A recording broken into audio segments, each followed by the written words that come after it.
counties in New York, Madison, northern Oneida, Onondaga, Seneca, southern Cayuga, southern Oneida, Scuba and Yates. High wind warning remains in effect from 5 a.m. to 11 p.m. Monday. What? South winds 25 to 35 miles per hour with gusts up to 60 miles per hour expected. Where? Oneida, Yates, Seneca, southern Cayuga, Onondaga, Scuba and Madison counties. When? From 5 a.m. to 11 p.m. Monday.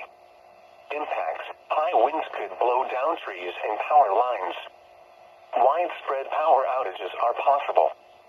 Additional details: strongest winds are expected early Monday morning and again late Monday afternoon.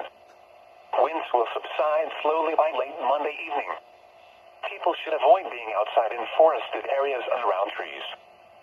Use caution if you must drive. The Syracuse Climate Summary is